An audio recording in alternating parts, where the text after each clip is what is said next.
This is really exciting. You're going to learn how to write your name in Mayan. In this lesson, I'm going to teach you what you need to know and what you need to do in order to create one glyph that represents you. Let's get started on that. This is the canvas we're going to use to create your glyph. I'll break this canvas down into the different parts so that you can see exactly what we need to know and what we need to do step by step. The first thing you need to know are the glyphs that are phonetic. This is as close as an alphabet as they have in Mayan. Each symbol does not represent one single sound, but rather a syllable, two sounds together, a consonant and a vowel. So for example, we have to the very left, we have the vowels. We have A, E,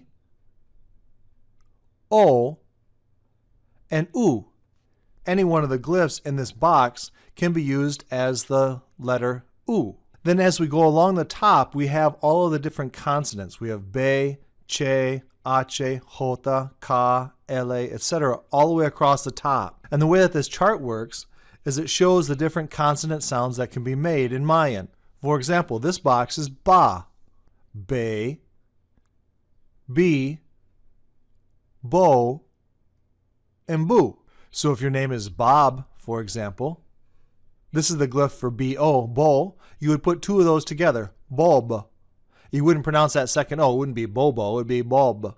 But you would spell it by putting this glyph next to another glyph. And that's how you would spell Bob.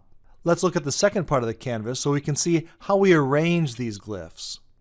Here in the lower left, you'll see different ways that you can arrange the glyphs. The glyphs are not spelled just left to right to right to right like they would be in English. As you were to spell your name, B-O-B, left to right. You can combine them by putting them on top of each other, next to each other. Typically they are read left to right, top to bottom. But there are any number of ways that you can combine these. For example, my name is David. So you'll see way down on the bottom here, 4 different ways that you can arrange different glyphs that are T-A-W-I-N-T-A, that's the glyphs that you would use for my name. There are different ways that you can combine them. There's not one correct way. Your job is going to be to take the glyphs that represent your name and put them together in the way that you think is the coolest way to do it.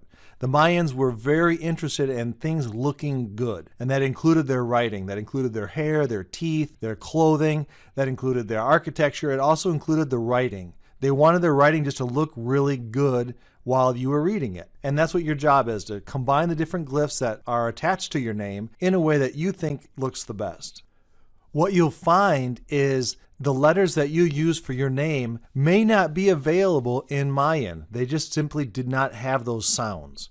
And they also have sounds that we don't use. So there are glyphs in the Mayan syllabary that we would never use in English or in most other languages. And there are sounds that we use in English that they would never use because they just don't have that sound. They don't have, for example, this list that was just added to the canvas shows all of the sounds in English, even in Spanish, that do not exist in Mayan.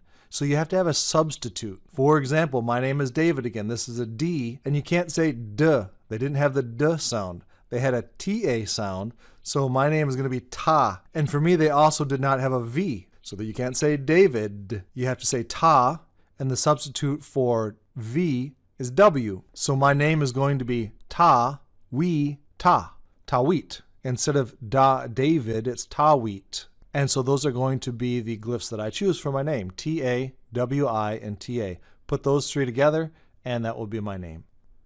I have 6 examples here that I want to walk us through to see how you might spell Deborah, Montana, Steve, Ohio, Ben, and Georgia, for example. So let's look at those.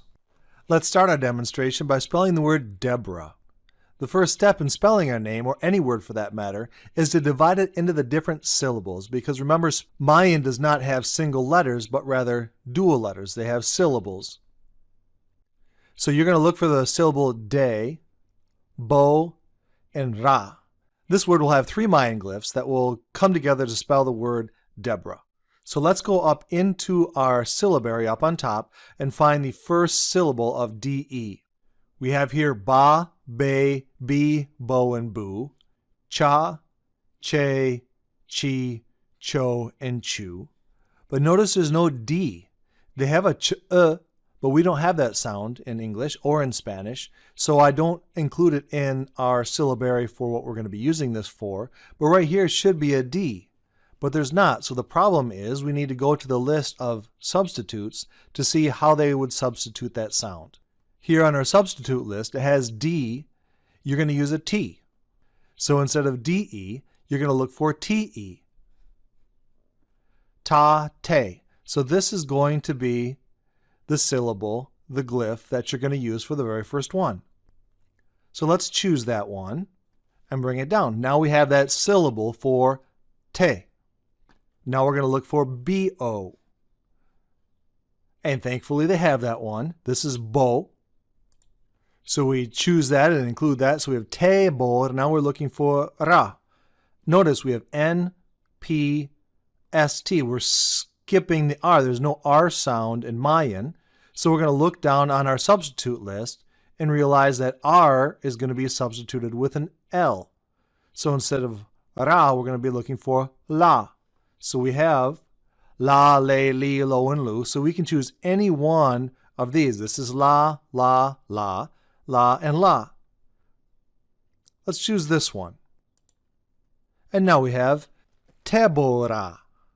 But they're not going to be left to right like this in English. We're going to arrange them in a way that would be kind of interesting to look at. And there's no right way or wrong way here, not necessarily. So let's see what we can do here. If we take this one, we can put it underneath. And if we take this one, we can put it underneath. That would be one way to spell Deborah. Another way might be to put these two next to each other, and maybe this one underneath one of those. That also would be Deborah or Tebora. So you can see there are multiple ways to do this that are correct. There's no one correct way to do it. There's whatever you think looks best, and you're going to want to think about going left to right and then top down when you spell your name. Let's turn our attention to Montana now. I chose Montana because it has this little letter right here where we had to add a new syllable. Instead of Montana, we have to say monotana. If you have to add a syllable like this, normally the general rule is you'll choose this vowel that's the same as the vowel from the syllable that came in front of it. You could choose na, ne, ni, no, or nu here, but you would usually use the one that comes right before it. You could also, in this case, use the one that comes after it, manatana, if you wanted to do that, because you already have a na, and you could use a na, but I don't think there's a right or a wrong way. So let's do this. We have mo, ma, me, mi, mo. We have just one option here. This is going to be our mo for Montana. Here's the mo. Then we're going to look at the no. We have na, ne, ni, no, and nu. And this is going to be the only no available for us. So we'll choose that. We have mo, no. Now let's look for ta. Ta, te, ti, to, tu. We have all of these different versions for ta.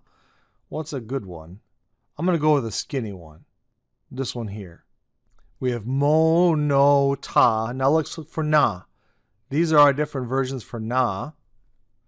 What's a good one? I'm going to choose one that goes on top here. Right here. These are the four individual glyphs for monotana, Montana. Let's combine them in a couple different ways. Let's move the mo and no together. I put the ta underneath, and now I'm going to put this other one on top.